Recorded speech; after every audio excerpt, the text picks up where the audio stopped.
नमस्कार मित्रांनो, GSIT सोल्युशनमध्ये आपले सर्वांचे स्वागत आहे. मित्रांनो बघा, नुकत्याच सर्व नगर परिषदांच्या इथं निवडणुका झालेल्या आहे आणि निवडणुका झाल्यानंतर इथं आज 23 फेब्रुवारी 2026 रोजी एक नगर परिषदेचं शासनाचं परिपत्र आलेलं आहे की ज्याच्यामध्ये बघा येणाऱ्या काळामध्ये सगळ्यात मोठ्या प्रमाणावरती गट क आणि ड या पदासाठीची सरळ सेवा पद्धतीनं भरती प्रक्रिया राबवण्याबाबतचं हे पत्र आहे. आणि जे विद्यार्थी सरकारी नोकरीच्या प्रतीक्षेमध्ये आहेत त्या विद्यार्थ्यांसाठी अतिशय मोठी भरती नगर परिषदेमध्ये येणार आहे.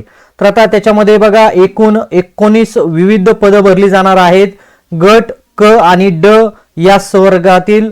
आणि याबाबत आपल्याला एज्युकेशन क्वालिफिकेशन काय लागणार आहे, कोणकोणती नेमकी पदं भरली जाणार आहेत हे आपण सगळं आजच्या या व्हिडिओमध्ये पाहणार आहोत. त्यासाठी मित्रांनो व्हिडिओ विदाउट स्किप करता शेवटपर्यंत पाहायचा आहे. आणि सगळ्यात महत्त्वाचं म्हणजे आपली ही ज्या काही शासनाच्या परीक्षा असतात त्यांच्या चालू घडामोडी आणि अन्य ज्या काही सामान्य ज्ञानाचे जे काही महत्त्वाचे टॉपिक असतात ते सर्व टॉपिक आपल्या चॅनलच्या माध्यमातून फ्री ऑफ कॉस्ट मध्ये शिकवले जातात. त्याचबरोबर ड्रायव्हर भरतीची देखील संपूर्ण तयारी फ्री ऑफ कॉस्ट मध्ये आपल्या चॅनलच्या माध्यमातून करून घेतली जाते. त्यासाठी खूप सगळे व्हिडिओ आपल्या चॅनलवरती अपलोड केलेले आहेत. आणि नगर परिषदेमध्ये देखील मोठ्या प्रमाणावरती ड्रायव्हर पदासाठीची भरती आहे. त्यासाठी मित्रांनो तुम्ही अजूनपर्यंत आपल्या चॅनलला लाईक, सबस्क्राईब आणि शेअर केलं नसेल तर प्लीज आपल्या चॅनलला लाईक करा, सबस्क्राईब करा आणि सगळ्यात महत्त्वाचं म्हणजे बेल आयकॉनचं बटन दाबायला विसरू नका. म्हणजे तुम्हाला असेच माहितीपूर्ण नवनवीन व्हिडिओ सर्वात अगोदर तुमच्यापर्यंत येतील.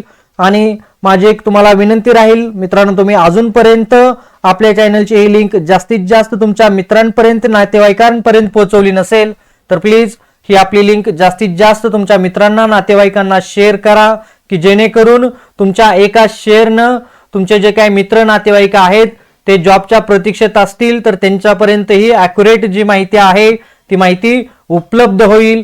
तर पाहूया आपण याच्यामध्ये परिपत्रकामध्ये काय म्हटलेलं आहे की तर सर्व नगर परिषदा आहेत त्यांना परिपत्र देण्यात आलेलं आहे की तुम्ही जे काही सरळ सेवा पद्धतीनं भरती आहे त्या भरतीचा इथं बघा पाठीमागचा जो काही परिपत्र आलेला होता त्याचा देखील रेफरन्स देण्यात आलेला आहे.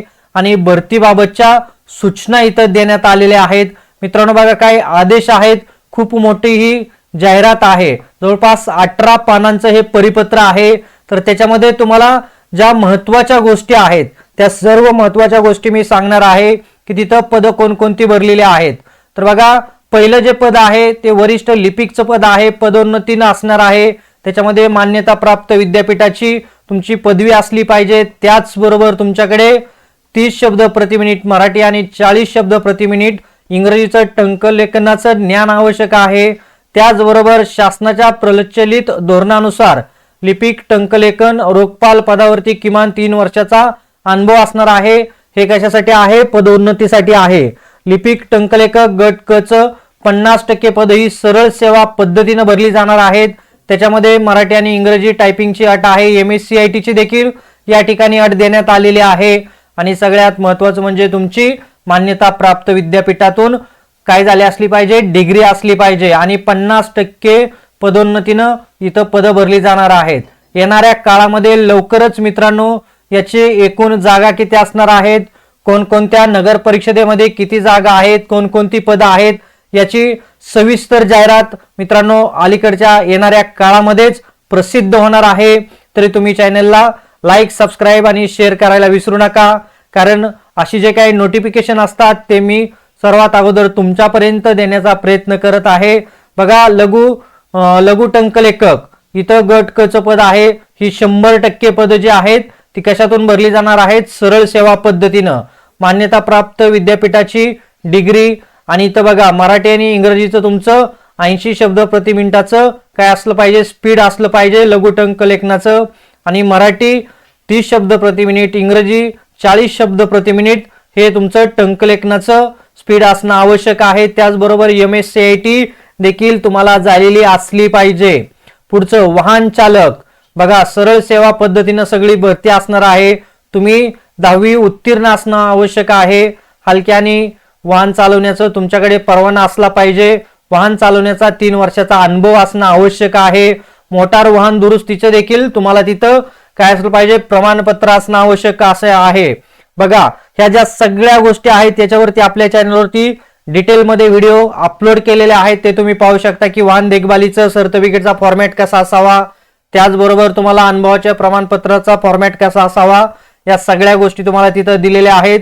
उद्यान पर्यवेक्षक त्याच्यामध्ये देखील तुम्हाला इथं बघू शकता मित्रांनो कशा पद्धतीनं एज्युकेशन क्वालिफिकेशन आवश्यक आहे. बघा इथं जवळपास 19 ते 20 पदं वेगवेगळ्या जागेसाठी असणार आहेत, वेगवेगळी पदं आहेत.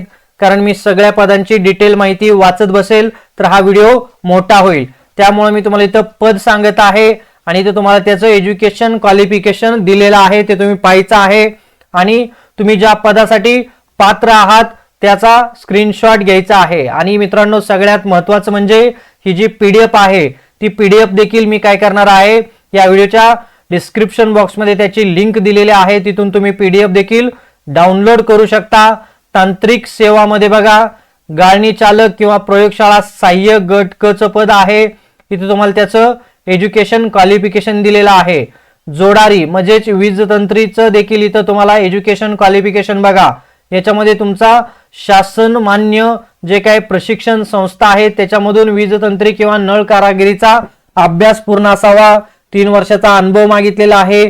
पंप ऑपरेटर देखील बघा तिथे तुम्ही 10वी उत्तीर्ण असला पाहिजे आणि तुमचा ITI पंप ऑपरेटरचा झालेला असला पाहिजे, अनुभव असल्यास प्राधान्य.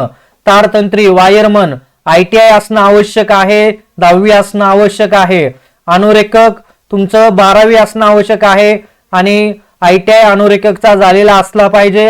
कामाचं अनुभव असल्यास तुम्हाला इथे प्राधान्य दिलं जाणार आहे. आरेख तुम्हाला 12वी उत्तीर्ण आणि ऑटोकॅडचा कोर्स देखील तुमचा पूर्ण झालेला असणं आवश्यक आहे मित्रांनो. पुढचं बघा लेखा सेवा व लेखा परीक्षण रोखपाल, त्याच्यामध्ये पदवी तुमची असणं आवश्यक आहे, कोणत्याही शाखेमधून असू द्या, तुमच्याकडे टायपिंगचं ज्ञान आवश्यक आहे. त्याचबरोबर MSCIT देखील तुमचं कोर्स झालेला असला पाहिजे. अग्निशमन संवर्ग आणि सेवा प्रमुख अग्निशमक विमोचक जे आहेत ते सरळ सेवा पद्धतीने तुमचा फायरमनचा कोर्स झालेला असणं आवश्यक आहे आणि किमान 3 वर्षाचा इथं अनुभव आवश्यक आहे. वाहन चालक कम ऑपरेटर यंत्रचालक शैक्षणिक पात्रता 10वी, त्याचबरोबर तुमच्याकडे अग्निशमन केंद्राचं प्रशिक्षण आवश्यक आहे. वैद्य व जड वाहन चालवण्याचा परवाना आवश्यक आहे. 3 वर्षाचा अनुभव, मराठी भाषेचं ज्ञान, शारीरिक पात्रता देखील तुम्हाला या ठिकाणी दिलेल्या आहेत, त्या देखील तुम्ही पूर्ण करणं आवश्यक आहे. सार्वजनिक आरोग्य विभागासाठी देखील वैद्यकीय अधिकारी यांची इथं काय केले जाणार आहे, सरळ सेवा पद्धतीने भरती असणार आहे. आरोग्य सहाय्यक HSC म्हणजे 12वी असणं आवश्यक आहे आणि तुमचा बहुउद्देशीय कर्मचाऱ्यांसाठीचा विहित किमान 1 वर्षाचा जो अभ्यासक्रम आहे तो पूर्ण असला पाहिजे, 2 वर्षाचा अनुभव असला पाहिजे. परिचारकाची देखील इथं पदं भरली जाणार आहेत. इथं तुम्हाला तुमची 12वी आणि नर्सिंगचा तुमचा जे काही डिग्री आहे ते असणं आवश्यक आहे. त्याचबरोबर नर्सिंग काउन्सिलिंगला नोंदणी आवश्यक आहे आणि तुमच्याकडे 3 वर्षाचा अनुभव देखील आवश्यक आहे. तर बघा अशी ही वेगवेगळी 19 पदं जी आहेत ते 19 पदं या ठिकाणी भरली जाणार आहेत. त्याचमध्ये बघा गट ड ची देखील विविध पदं आहेत. शिपाई आहे, हवालदार आहे, वॉलमन आहे, अग्निशामक विमोचक आहेत. त्याच्यानंतर बघा मुकादम, सफाई कामगार अशी ही वेगळी 6 पदं चतुर्थ श्रेणी ड मधली भरली जाणार आहेत. तर या सगळ्या पदांची भरती लवकरच मित्रांनो सर्व नगर परिषदांसाठी येणार आहे, हे लक्षात घ्या आणि तुम्ही तयारीला लागा अभ्यासाच्या. कारण ही भरतीची मोठी लाट जी आहे ती 2026 मध्ये सर्व नगर परिषदांसाठी येणार आहे आणि आपल्याला हे जे परिपत्र आलेलं आहे ते 23 फेब्रुवारी रोजी आलेलं आहे. 23 फेब्रुवारी 2026 ला हे परिपत्र जारी करण्यात आलेलं आहे. तर मित्रांनो बघा लवकरच तुम्ही अभ्यासाला लागा, भरतीची जाहिरात लवकर येणार आहे आणि अशाच महत्त्वाच्या माहितीसाठी तुम्ही अजूनपर्यंत आपल्या चॅनलला लाईक, सबस्क्राईब आणि शेअर केलं नसेल तर प्लीज आपल्या चॅनलला लाईक करा, सबस्क्राईब करा आणि सगळ्यात महत्त्वाचं म्हणजे बेल आयकॉनचं बटन दाबायला विसरू नका. म्हणजे असेच माहितीपूर्ण नवनवीन व्हिडिओ सर्वात अगोदर तुमच्यापर्यंत येतील. भेटूया अशाच नवीन माहिती बरोबर. जय हिंद, जय महाराष्ट्र.